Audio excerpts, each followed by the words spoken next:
പയ്യന്നൂരിലെ CPM വിഭാഗീയതയും തുടർന്നുണ്ടായ രാഷ്ട്രീയ ആക്രമണങ്ങളെയും കേന്ദ്രീകരിച്ച് നടന്ന സവിശേഷമായൊരു ജനകീയ ഇടപെടലിന്റെ വാർത്തയാണിത്. CPM ഫണ്ട് അഴിമതിക്കെതിരെ നിലപാടെടുത്ത വി കുഞ്ഞികൃഷ്ണനെ അനുകൂലിച്ചതിന്റെ പേരിൽ അക്രമത്തിനിരയായ പി പ്രസന്നന് പയ്യന്നൂരിലെ സന്നദ്ധ കൂട്ടായ്മ പുതിയ വാഹനം വാങ്ങി നൽകിയ സംഭവം ശ്രദ്ധേയമായിരുന്നു. പയ്യന്നൂർ വെള്ളൂരിലെ പി പ്രസന്നന്റെ വീട്ടുമുറ്റത്ത് നിർത്തിയിട്ടിരുന്ന ബൈക്ക് ജനുവരി 26-ന് രാത്രി സാമൂഹ്യ വിരുദ്ധർ കടത്തിക്കൊണ്ടുപോയി തീയിടുകയായിരുന്നു. മെഡിക്കൽ റെപ്രസെന്റേറ്റീവായി ജോലി ചെയ്യുന്ന പ്രസിഡന്റിന്റെ പ്രധാന ജീവനോപാധിയായിരുന്നു ഈ വാഹനം. രാഷ്ട്രീയ വൈരാഗ്യത്തിന്റെ പേരിൽ നടന്ന ഈ ആക്രമണത്തിനെതിരെ ജാഗ്രത പയ്യന്നൂർ എന്ന കൂട്ടായ്മ രൂപീകരിക്കപ്പെട്ടു. 10 രൂപ ചലഞ്ചിലൂടെ 40,000 രൂപയും ബാക്കി തുക സംഭാവനയും സമാഹരിച്ചാണ് പ്രസിഡന്റിന് പുതിയ സ്കൂട്ടർ വാങ്ങി നൽകിയത്. പയ്യന്നൂരിൽ വി കുഞ്ഞികൃഷ്ണൻ പുതിയ വാഹനത്തിന്റെ താക്കോൽ കൈമാറി. രക്തസാക്ഷി ഫണ്ട് അഴിമതിയുമായി ബന്ധപ്പെട്ട് TK മധുസൂദനൻ MLA-ക്കെതിരെ പരസ്യമായി നിലപാടെടുത്തതിനെ തുടർന്നാണ് വി കുഞ്ഞികൃഷ്ണനെ CPIM ജില്ലാ കമ്മിറ്റിയിൽ നിന്നും പുറത്താക്കിയത്. കുഞ്ഞികൃഷ്ണനെ പിന്തുണയ്ക്കുന്നവർക്ക് നേരെ പയ്യന്നൂരിൽ വലിയ രീതിയിലുള്ള ഭീഷണി നിലനിൽക്കുന്നുമുണ്ട്. താൻ എന്നും സത്യത്തോടൊപ്പം നിൽക്കുമെന്നും പ്രസിഡന്റ് പ്രതികരിച്ചപ്പോൾ പയ്യന്നൂരിൽ CPM നടത്തുന്നത് ഏകപക്ഷീയമായ ആക്രമണമാണെന്ന് വി കുഞ്ഞികൃഷ്ണൻ ആരോപിച്ചു.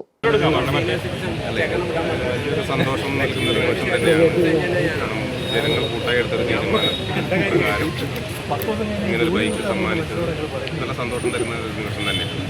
കാരണം ഇത് പലർക്കുമുള്ളൊരു മറുപടി കൂടിയാണ്. കാരണം പ്രതിഷേധിക്കുന്നവരെ എങ്ങനെയും അടിച്ചൊതുക്കാം എന്നുള്ള രീതിയിലുള്ള ചില ആൾക്കാരുടെ ഒരു ഭയപ്പെടുത്തലുകൾക്ക് അതിന് നമ്മൾ തയ്യാറില്ല എന്ന് പറയുന്ന സാധാരണ ജനങ്ങളുടെ ഒരു പ്രതിഷേധ രീതി തന്നെയാണ് ഇത്.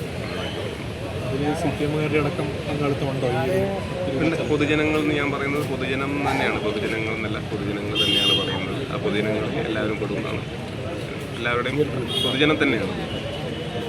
ഓരോ ആളുകളിൽ നിന്ന് 10 രൂപ എടുത്തിട്ടാണ് പിരിച്ചപ്പോൾ ഒരുപാട് ആളുകൾ ഇത് സഹകരിക്കുകയും ചെയ്തിട്ടുണ്ട്. അത് ഒരുപാട് ആൾക്കാർ സഹകരിച്ചിട്ടുണ്ട്.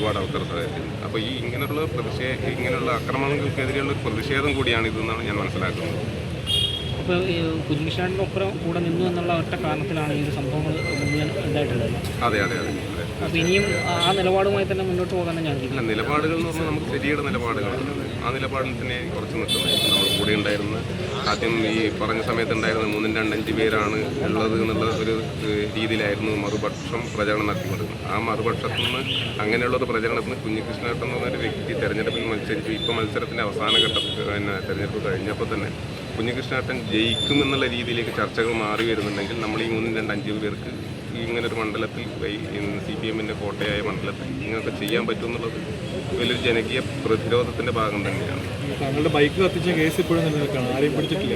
ഇല്ല, അത് ഇപ്പോഴും പയ്യന്നൂർ പോലീസ് സ്റ്റേഷൻ നിലനിൽക്കുന്നുണ്ട്. ആദ്യം SI ആയിരുന്നു അന്വേഷിക്കുന്നത്. അതിനുശേഷം നമ്മളൊരു മാസം കഴിഞ്ഞതിന് ശേഷം കുഞ്ഞികൃഷ്ണേട്ടൻ ഞാനും കൂടി സ്റ്റേഷനിൽ പോയിരുന്നു. അതിനുശേഷം ഒരു SIT രൂപീകരിച്ചിട്ടായിരുന്നു DYSP അതിപ്പോഴും നിലനിൽക്കുന്നുണ്ട് കേസ്. ആക്രമണങ്ങളിൽ നിന്നും പാർട്ടി പിന്മാറണമെന്നും അദ്ദേഹം ആവശ്യപ്പെട്ടു. ആക്രമണത്തിലൂടെ ഒരാളുടെ ജീവനോപാധി തകർക്കാൻ ശ്രമിച്ചപ്പോൾ ഒരു കൂട്ടം ആളുകൾ ചേർന്ന് അതിന് പരിഹാരം കണ്ടെത്തിയത് പയ്യന്നൂരിൽ പുതിയൊരു പ്രതിരോധ സംസ്കാരത്തിന് തുടക്കമിട്ടിരിക്കുകയാണ്. പ്രതികളെ കണ്ടെത്താൻ ഇതുവരെ പോലീസിന് കഴിഞ്ഞിട്ടില്ല എന്നതും ഈ വിഷയത്തിൽ ഗൗരവകരമായ ചർച്ചകൾക്ക് വഴിവെക്കുന്നു.